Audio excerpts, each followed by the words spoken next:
사랑합니다. 오늘부터 며칠간은 이 오바댜 말씀을 함께 짧은 말씀이지만 같이 묵상하며 은혜를 나눌 시간을 갖고자 합니다. 오바댜라는 성경은 잘 알고 계시듯이 구약 성경에서 유일하게 딱 한 장으로만 구성되어 있는 되게 짧은 성경 말씀이죠. 오바댜의 뜻은 여호와의 종, 여호와의 사람이라는 뜻을 담고 있습니다. 그러면 오바댜가 도대체 어떤 내용을 담고 있는가? 먼저 이 오바댜라는 사람은 우리가 방금 말씀드렸듯이 여호와의 종이라는 이름에서 알 수 있듯이 그가 어떤 신분에 있었든지 또 어떠한 상황과 환경에 처했든지 간에 그는 하나님의 종으로 굉장히 신실하게 살았고 하나님의 사람으로 하나님을 경배하며 살던 인물이었던 것 같습니다. 이 오바댜의 내용은 에돔의 나라에 대한 그 심판의 내용을 다루고 있는데, 먼저 오늘 말씀 1절부터 9절까지의 말씀은 에돔에게 심판이 내려질 것을 하나님께서 지금 경고를 하고 계신 것입니다.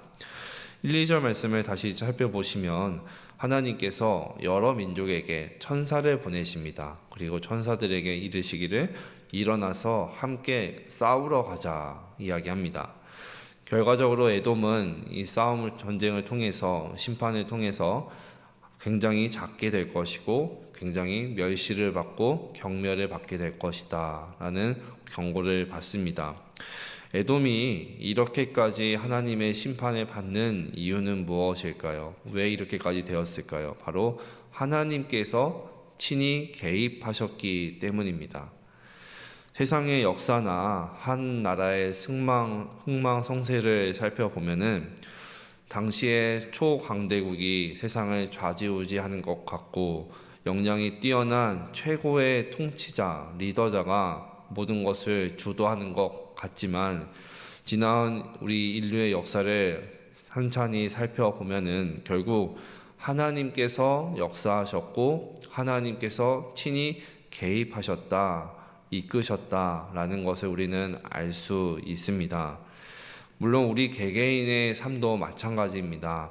당시에는 내가 또 세상의 환경이 내가 주변 사람들에 의해서 내 인생이 내 삶이 계획되는 것 같고 이루어진 것 같지만 결국 뒤를 돌아보면은 하나님께서 개입하셨고 하나님께서 아주 작은 부분에서조차도 역사하셨고 나를 인도하셨다라는 사실을 우리는 알 수 있습니다.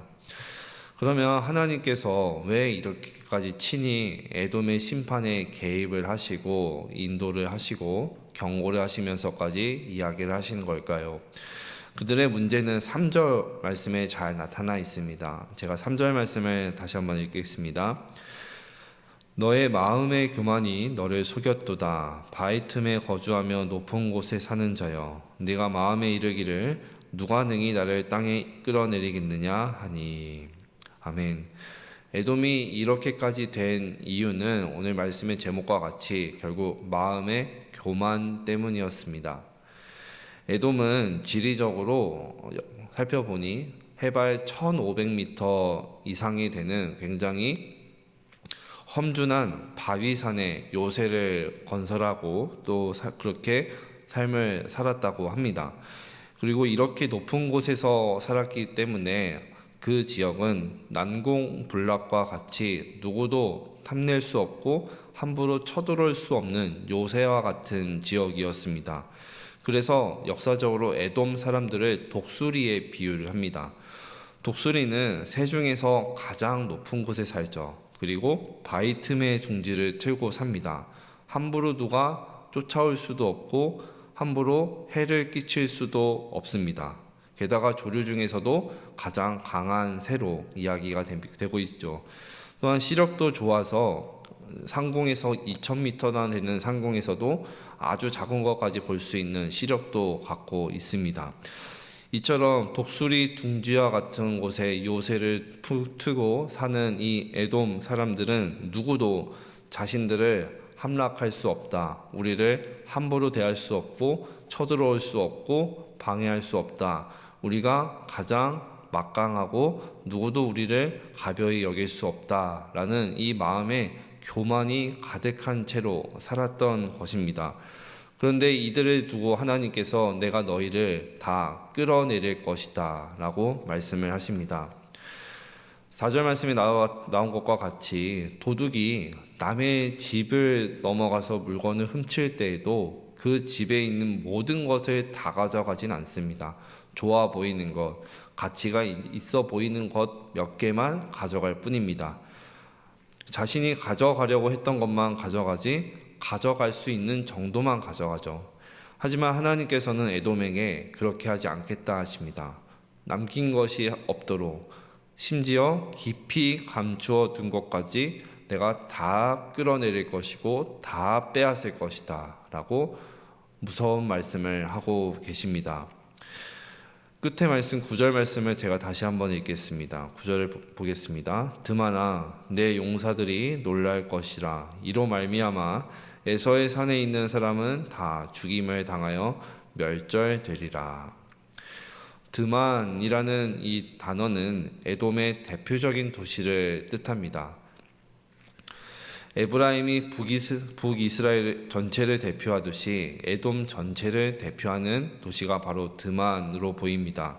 이 드만이 에돔을 대표하는 도시이든 에돔 전체를 뜻하든 사실 이거는 지금 중요하지 않습니다.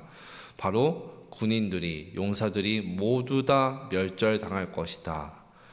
회복 불능의 상태가 될 것이다 라는 말씀을 하고 계십니다.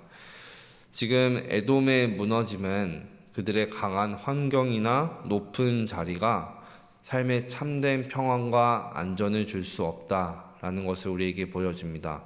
오직 우리의 삶을 지켜주시고 안전하게 보호하시며 평안을 주시는 분은 하나님이신데 이들은 지금 하나님을 하나님으로 인정하며 살지 않았던 것입니다.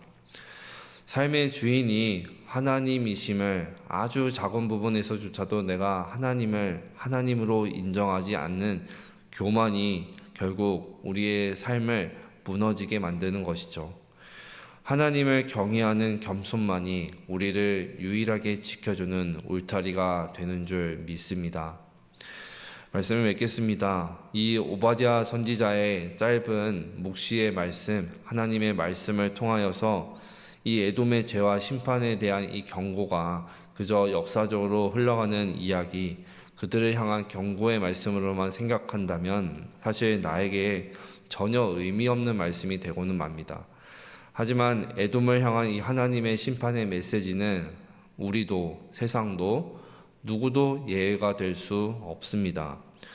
작은 부분에서조차도 방금 말씀드렸듯이 하나님을 하나님으로 인정하지 않고 삶의 주인이 하나님이심을 잊어버리는 교만이 결국엔 우리의 삶을, 이 나라를 망하게 되는 지름길로 인도할 것입니다.